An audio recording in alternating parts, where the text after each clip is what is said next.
말씀은 안식일에 회당에서 있었던 사건입니다. 예수님께서 18해 동안에 귀신 들려서 꼬부라진 여인을 고치셨던 사건이죠. 성경에서 10년, 20년, 30년 이렇게 아라비아 숫자로 얘기하다가 꼭 18해는 이렇게 한글로 표기를 합니다. 이게 아라비아 숫자로 읽으면 발음이 안 좋기 때문에 번역상 이렇게 꼭 18해라고 그렇게 이야기를 하죠. 이 여인은 허리가 심히 구부러져 있는 여인이었습니다. 아마 기역자로 꺾여 있는 그런 것 같습니다. 얼마나 불편했을까 그런 생각이 듭니다. 그런데 안식일에 주님께서 말씀을 전하시고 그리고 그 여인에게 안수하시고 여인을 고쳐주셨습니다. 안식일에 회당에서 있었던 일, 오늘날 우리식으로 얘기하자고 하면 주일날 교회에서 있었던 일이죠. 주일날 교회에서 하나님의 영광이 나타난 것입니다. 주님은 18년 동안 18해 동안 사탄에게 매인 이 아브라함의 딸을 풀어주신 것이라고, 사탄에게 매인 것을 풀어주신 것이라고 설명을 해주셨습니다. 사탄에게 매이게 되면 사람은 정신적으로 육체적으로 고통을 받게 됩니다. 질병의 현상으로 나타나게 됩니다. 본문의 이 여인은 허리가 굽은 것으로 나타나게 되었고, 또 거라사 지역에 군대 귀신 들렸던 사람은 마치 미친 사람처럼 무덤 사이에서 거하고 막 옷도 입지 않고 괴력을 발휘하면서 그런 형태로 나타나기도 했습니다. 귀신 들린 형태는 여러 가지 형태로 나타날 수 있는 거죠. 모든 질병이 다 귀신의 역사라고 볼 수는 없습니다. 지난번에도 말씀을 드렸지만 질병의 원인은 다양하고 그 중에 한 가지가 귀신의 역사인 것입니다. 그렇지만 모든 질병이 다 귀신의 역사는 아니지만 그렇다고 해서 귀신의 역사가 하나도 없는 것은 아닙니다. 오늘날도 여전히 귀신의 역사가 존재하는 것입니다.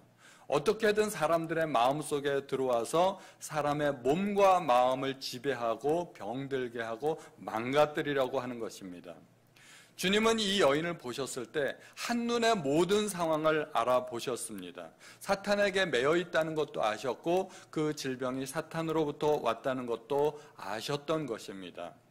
주님은 이 여인을 바라보실 때 영적인 눈으로 보셨기 때문에 영적인 세계에서 일어나는 모든 것들을 훤히 꿰뚫어 보실 수 있었던 것입니다. 우리도 영적으로 보는 습관을 자꾸 길러야 됩니다. 사람은 육적인 존재와 동시에 영적인 존재입니다. 두 가지 존재를 같이 가지고 있는 것입니다. 동물들은 그냥 육체만 있죠. 천사들은 영적인 존재인데 우리는 둘 다 가지고 있기 때문에 우리는 영적으로도 볼 수 있는 능력이 있어야 됩니다.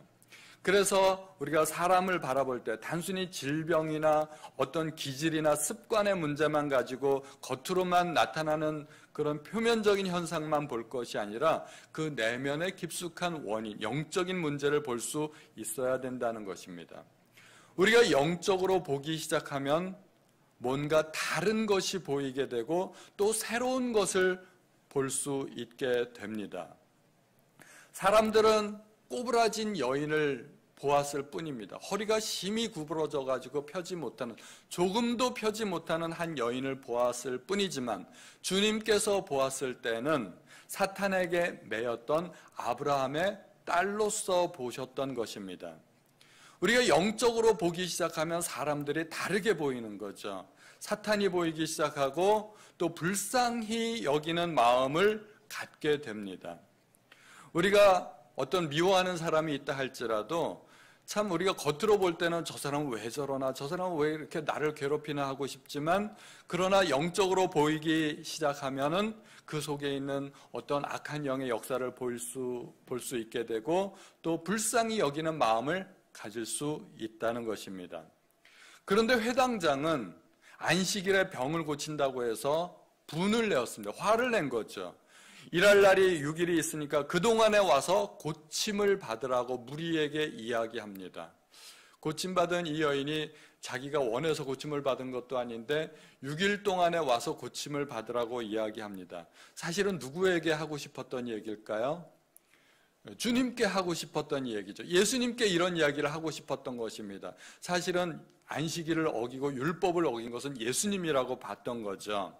그런데 예수님과 논쟁에서 이길 자신이 없었던 것 같아요. 예수님은 워낙 말씀을 잘하시니까, 권위가 있었기 때문에. 그래서 간접적으로 여인에게 말을 하면서 주님께 그렇게 말을 하는 것입니다. 이 회당장은 안식일에 회당 안에서 일어난 놀라운 하나님의 능력과 역사를 경험했습니다. 자기 눈으로 직접 봤습니다. 그런데 이 사람은 오직 관심이 율법밖에 없었던 것입니다.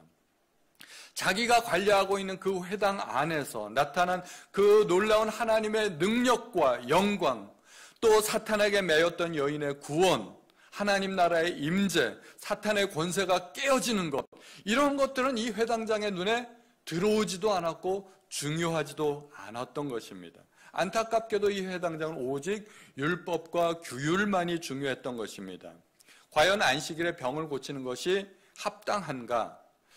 안식일은 일을 하지 않는 날로 유대인들은 정하고 있죠. 그렇다고 해서 사람들이 먹지도 않고 마시지도 않는 것은 아닙니다. 안식일에 일은 안 했지만 먹고 마시고, 그리고 심지어 짐승들까지도 먹이고 마시게 하고 다 했다는 것입니다. 안식일에 가축에게 물을 먹이기 위해서는 외양간에서 풀어내는 것이 필요했습니다. 끌어내가지고 외양간에서 풀어서 꼴을 먹이고 물도 먹이고 하지 않았느냐 하는 것입니다.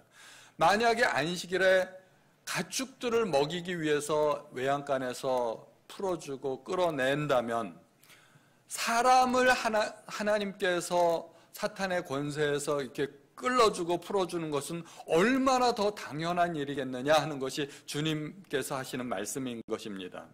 얼마든지 있을 수 있는 일이라는 것입니다. 심지어 동물에게도 그렇게 하는데 사람을 풀어주는 것은 더욱더 합당하다는 것입니다. 유대인들의 관점에 의하면 그들은 사람을 말이나 나귀만도 못하게 보았던 것이죠. 나귀는 먹여도 되고 소와 말은 먹여도 되는데, 그렇게 하기 위해서 짐승들은 풀어줘도 되는데 안식일에 사람을 풀어주는 것은 안 된다고 보았던 것은 도대체 무슨 심보일까요? 그들의 관점에 의하면 사람을 짐승보다도 못하게 여기고 있었던 것입니다. 그러나 예수님께서는 그 율법의 형식보다는 그 진정한 정신을 보고 있는 것입니다. 율법의 참 정신이 뭘까요? 율법을 두 가지로 압축하면 딱 두 가지입니다. 하나님 사랑, 이웃 사랑. 하나님 사랑, 사람 사랑입니다. 그래서 만약에 우리가 영적으로 사람을 보기 시작하면 사람을 사랑하는 마음으로 보게 됩니다. 하나님 사랑하는 마음으로 사람을 보게 됩니다. 그리고 불쌍히 여기는 마음으로 보게 됩니다. 심지어 나에게 해를 끼치는 사람이라 할지라도 우리가 영적으로 보게 되고 믿음으로 보게 되면 불쌍히 여기는 마음을 갖게 된다는 것입니다. 주님께서는 자기를 십자가에 못 박는 군병들을 향해서도 불쌍히 여기는 마음을 가지셨던 것입니다. 저들이 몰라서 저러지. 그래서 누가복음의 23장 34절 이렇게 말씀하고 계십니다. 이에 예수께서 이르시되 아버지 저들을 사하여 주옵소서 자기들이 하는 것을 알지 못함이니이다. 주님께서는 자기를 못 박는 그 군병들이 불쌍했던 거예요. 만약에 자기들이 하는 일이 무슨 일인지 알았더라면 저러지 않았을 텐데, 우리가 참 하나님의 율법을 알고 영적으로 사람을 보게 된다면 불쌍히 여기는 마음을 가질 수 있다는 것입니다. 그 여인은 안식일에 회당에 있었습니다. 이것이 굉장히 중요한 사실입니다. 안식일에 회당에서 어떤 일들이 일어나나요? 하나님의 말씀이 낭독됩니다. 그리고 그 말씀을 해석해서 풀이해 줍니다. 주님께서 하신 일이 그런 일들입니다. 주님께서 하나님의 말씀을 읽으시고 풀어서 해석해 주셨습니다. 오늘날로 말하자면 설교인 것입니다. 하나님의 말씀에 대한 가르침이 선포되는 것입니다. 하나님의 나라가 임재하도록 주님께서 역사하시는 것입니다. 오늘날로 말하자면 예배가 드려지고 있는 상황입니다. 이 여인은 하나님 앞에 예배하기 위해 그 불편한 몸을 이끌고 회당까지 나왔던 것입니다. 사람들의 눈치까지 무시하고 사람들이 힐끔힐끔 쳐다볼 수 있지 않겠습니까? 뭔가 특별한 사람이 교회에 오면 사람들이 이렇게 한 번씩 쳐다보고 그럴 수 있습니다. 이 여인은 그러한 사람들의 눈치까지 무시하고 회당까지 왔던 것입니다. 이 여인이 안식일에 회당까지 오는 것은 결코 쉽지 않았던 일이라고 생각이 됩니다. 일단 그렇게 꼬부라진 몸을 가지고 어디로 걸어가거나 하는 것은 대단히 힘듭니다. 지팡이를 짚고 한 걸음 한 걸음 힘들게 걸어가야만 했습니다. 또 사람들의 이목도 있는데 그런 거 다 무시해야만 되는 거죠. 비록 몸은 사탄에게 사로잡혀 꼬부라진 채로 사람들의 어떤 거리낌이 대상이 될 수 있었지만 그래도 이 여인의 영혼은 하나님을 갈망하고 있었다는 것입니다. 안식일에 내가 회당에 나가서 하나님의 말씀을 들어야 되고 하나님 앞에 예배하고 싶다는 그 마음이 이 여인의 마음속에 있었던 것입니다. 사탄은 이 여인에게 강력하게 역사해서 온몸이 꼬부라지게 만들고 조금도 펴지 못하게 그렇게 만들었지만 하나님을 향한 이 여인의 갈망은 사탄도 어쩔 수 없었다는 것입니다. 막을 수가 없었습니다. 이 여인이 그렇게 정말 어렵게 회당에 나와서 하나님의 말씀을 들었을 때 어떠한 마음가짐으로 하나님의 말씀을 들었을까요? 다른 사람들의 비웃음과 멸시를 무릅쓰고 회당에 그렇게 어려운 걸음으로 나왔다면 그 자기에게 떨어지는 말씀 한마디 한마디가 얼마나 소중했을까요? 정말 뼈에 새기는 그러한 각오로 정말 집중해서 그렇게 하나님의 말씀을 듣고 하나님을 예배하지 않았을까요? 우리의 몸이 비록 사탄에게 매여 있다 할지라도 그래도 우리는 하나님을 예배할 수 있습니다. 사탄은 우리가 하나님 앞에 드리는 그 예배까지도 막을 수는 없는 것입니다. 사탄은 우리에게 강력하게 역사해서 때로는 죄를 짓게도 하고 우리의 몸을 억압할 수도 있습니다. 그러나 사탄은 우리의 하나님을 향한 열정까지 막을 수는 없는 것입니다. 우리의 영혼이 사탄에게 사로잡혀서 때로는 무기력하게 됩니다. 낙담하고 실망하고 좌절하고 성도들끼리 분열하고 또 분노케 되는 일도 있을 수 있습니다. 그러나 여전히 하나님을 향한 우리의 열망은 막을 수가 없는 것입니다. 그러므로 우리는 어떠한 상황에서도 하나님 앞에 예배할 수 있고 하나님을 향한 열망을 가질 수 있다는 것입니다. 마귀의 권세는 영적인 능력으로 치료해야 됩니다. 이것은 영적인 일이기 때문에 영적으로 바라볼 수 있어야 되고 영적인 원인을 치료해야 됩니다. 우리는 영적인 일이라고 판단되는 어떤 일에 대해서는 더욱더 하나님을 찾아야 됩니다. 그리고 더욱더 하나님을 예배해야 됩니다. 전에 제가 다니던 교회에서 틱장애를 가진 한 아이가 있었습니다. 저는 틱을 가진 아이를 그때 처음 봤는데 자기의 의지대로 몸이 움직여지지 않는 거예요. 그래서 자기도 모르게 어떤 돌발 행동을 합니다. 막 이렇게 움직이고 막 그 자해를 하기도 하고 막 이상한 소리를 내고 깔깔거리기도 하고 막 꽥소리를 지르기도 하고 그러니까 사람들이 자꾸 쳐다보게 됩니다. 이 아이가 얼마나 자기를 자해했는지 자기 생리를 막 잡아서 뜯는 거예요. 뽑아요. 어금니를 착 뽑아요. 그 튼튼한 이를 갖다 자기가 흔들어가지고 뽑으니까 막 이 아이가 이가 다 없어지고 막 그런 일들이 벌어졌던 거예요. 그러니까 이 아이가 교회에 와서 예배를 드리는데 자꾸 사람들이 쳐다보고 또 신경 쓰이게 하고 그러니까 이 아이의 부모님들도 이 아이를 교회에 데리고 오는 것을 자꾸 꺼려하게 되는 겁니다. 사람들한테 미안하기도 하고 예배 방해가 되고 그러니까 이 아이를 교회에 자꾸 안 데려오려고 하는 그런 일이 있습니다. 그러나 문제가 있을수록 어떻게 해야 될까요? 오히려 거꾸로 더 예배에 나와야 됩니다. 하나님을 더 갈망해야 됩니다. 하나님을 찾아야 됩니다. 그래야 하나님께서 문제를 해결해 주시는 것입니다. 우리의 자녀들이 문제가 있는 경우가 있습니다. 영적으로 바라보지 못하면 자꾸 아이를 책망하고 혼내고 때려주게 되고 어떤 경우는 또 상담하고 또는 약을 복용하게 하고 그러나 영적인 문제는 그렇게 해결이 되는 것이 아닙니다. 때로는 의학적인 도움을 받을 수도 있습니다. 그것이 도움이 될 수 있습니다. 그러나 하나님을 만나게 해야 됩니다. 우리의 자녀들이 하나님을 만나게 해야 자녀들의 모든 문제가 해결이 될 수 있습니다. 우리도 마찬가지입니다. 우리에게 어떠한 문제가 있든지 우리가 하나님을 만나야 됩니다. 하나님을 만나야 우리가 위로도 받을 수 있고 능력도 받게 되고 우리의 모든 문제가 해결될 수 있는 것입니다. 사탄이 만약에 나에게 역사하면 나를 꼬부라지게 할 수도 있고 조금도 펴지 못하게 할 수도 있겠지만, 그러나 하나님을 향한 열망까지도 막을 수는 없는 것입니다. 사탄이 욥에게 역사했습니다. 욥의 정수리부터 발끝까지 악창이 나게 했습니다. 온몸에서 냄새가 나고 가렵고 기왓장으로 몸을 긁고, 그렇지만 하나님을 향한 욥의 찬양까지 막을 수는 없었습니다. 그 상황에서도 욥은 하나님을 찬양할 수 있었던 것입니다. 그래서 욥은 이렇게 이야기합니다. 내가 가는 길을 그가 아시나니 그가 나를 단련하신 후에는 내가 순금같이 되어 나오리라. 이것이 욥의 간증이고 찬양이었던 것입니다. 구약뿐만 아니라 신약에서도 사탄의 역사가 있습니다. 신약에서 사탄의 왕국의 가장 위협적인 존재가 되었던 사람이 있었다면 저는 바울이 아닐까 생각이 됩니다. 바울은 가는 곳마다 복음을 전파하고 또 하나님의 교회를 세우고 하나님 나라를 일으켰던 사람입니다. 사탄의 왕국의 입장에서 본다면 얼마나 위협적인 존재이겠습니까? 사탄은 어떻게 해서든지 바울을 저지하려고 했을 것입니다.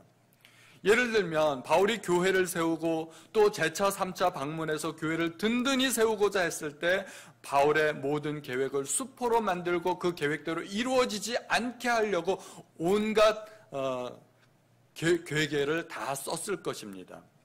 그래서 사탄은 바울이 가려는 그런 교회들을 방해하고 막았던 적이 있습니다. 데살로니가전서 2장 18절에 그러므로 나 바울은 한 번, 두 번 너희에게 가고자 하였으나 사탄이 우리를 막았도다.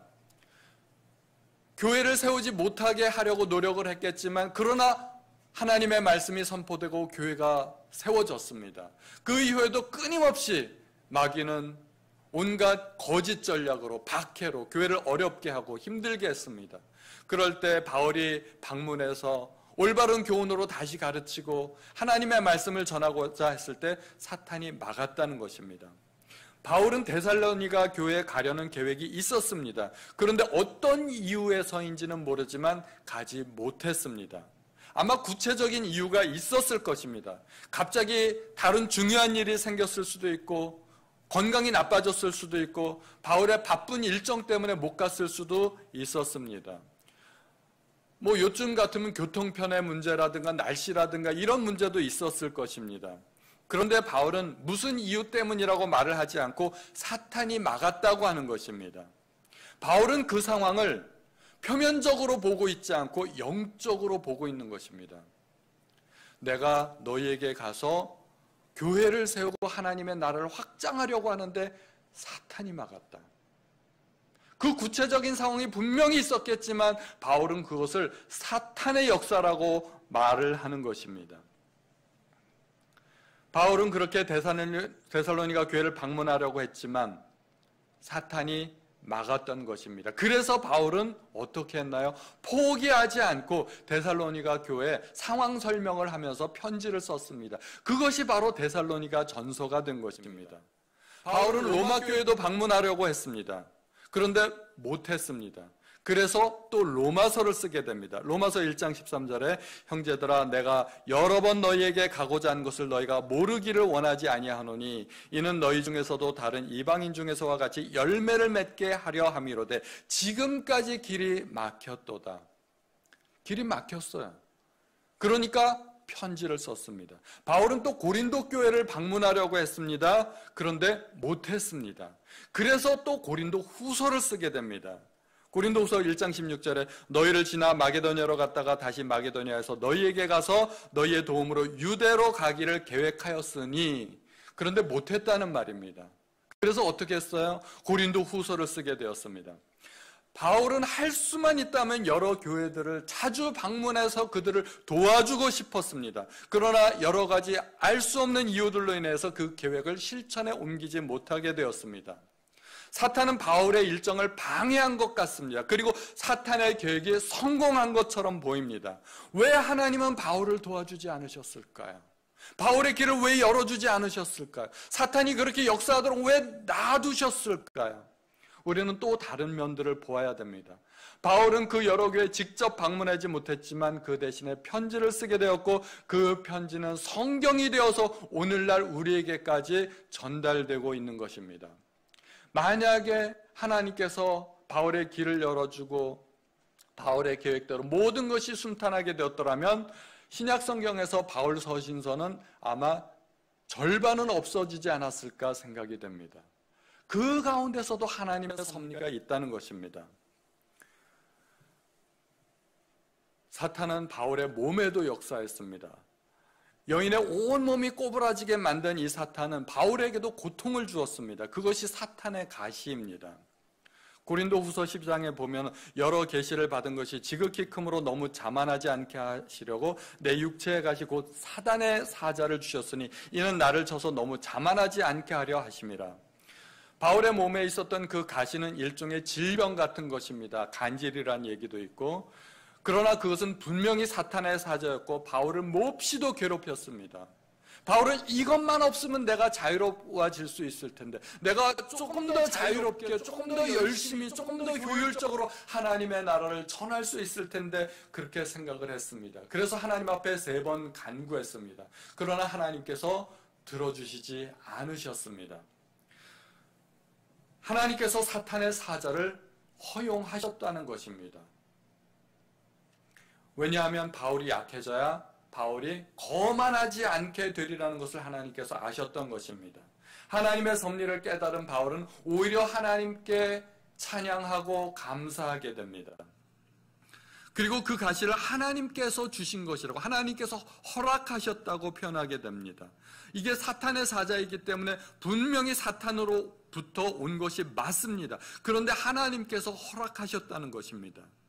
내 육체에 사탄의 사자를 주셨다고 표현하시는 것입니다. 그래야 바울의 몸을 통해서 하나님의 능력이 더 강하게 나타나기 때문입니다. 내가 약해져야 하나님의 능력이 더 강해지는 것입니다. 하나님께서 말씀하셨습니다. 내 능력은 약한 데에서 온전하여짐이라고. 바울은 전도 여행을 하면서 숱한 고난을 겪게 됩니다. 고린도후서 11장에 보면 유대인들에게서 40에 하나 감한 매를 5번 맞았으며 3번 태장으로 맞고 1번 돌로 맞고 3번 파선하고 일주일을 깊은 바다에서 지냈으며 여러 번 여행하면서 강도의 위험과 강의 위험과 강도의 위험과 동족의 위험과 이방인의 위험과 신의 위험과 광야의 위험과 바다의 위험과 거짓 형제 중의 위험을 당하고 또 수고하며 애쓰고 여러 번 자지 못하고 줄이며 목마르고 여러 번 굶고 춥고 헐벗었노라. 이루 말할 수 없는 고통을 당했습니다. 심지어 살 소망까지 끊어지고 사형 선고를 받은 것처럼 느껴질 때도 있었다고 합니다. 바울이 하나님의 일을 하는데 왜 이토록 많은 고난을 당해야 했을까요? 왜 하나님은 바울을 도와주시지 않으셨을까요? 저는 참 이상하게 생각했습니다. 하나님께서 이 모든 고난에서 바울을 좀 도와주셨으면 좋았을 텐데. 그런데 고린도 후서에서 이렇게 말씀하고 있습니다. 우리는 우리 자신이 사형 선고를 받은 줄 알았으니 이는 우리로 자기를 의지하지 말고 오직 죽은 자를 다시 살리시는 하나님만 의지하게 하심이라.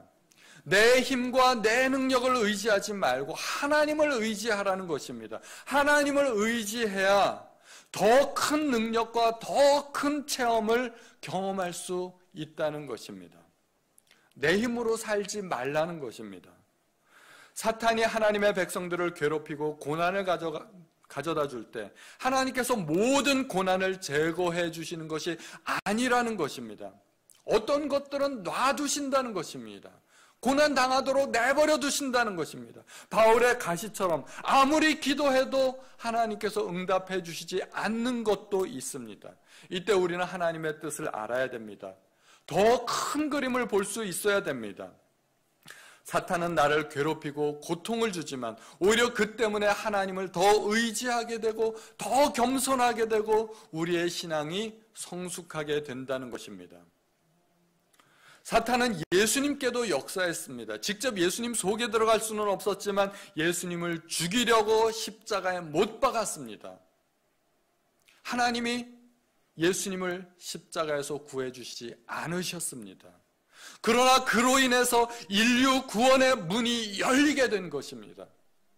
우리는 큰 하나님의 그 그림을 볼 수 있어야 되는 것입니다. 온몸이 꼬부라져 한 걸음도 제대로 걷기 힘들었던 이 여인이 안식일에 회당을 찾았다는 것을 우리는 기억해야 됩니다.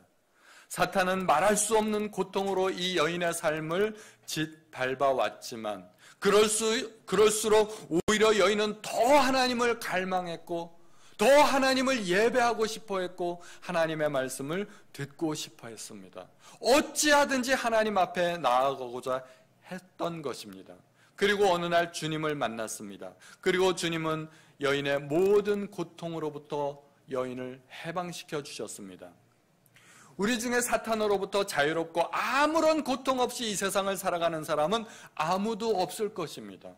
우리는 시시때때로 사탄의 공격을 받습니다. 환경을 통해서, 사람을 통해서, 또는 내 속에 직접 들어오는 귀신들의 역사를 통해서 우리는 고통을 받게 됩니다. 누구에게도 말 못할 고민이 있고 또 때로는 벼랑 끝에 선 것 같은 위기를 만날 때가 있습니다. 다윗도 사망의 음침한 골짜기를 지날 때가 있었습니다. 우리는 어떻게 해야 될까요? 하나님만 나를 버리시지 않는다면 우리는 절대 끝난 것이 아닙니다.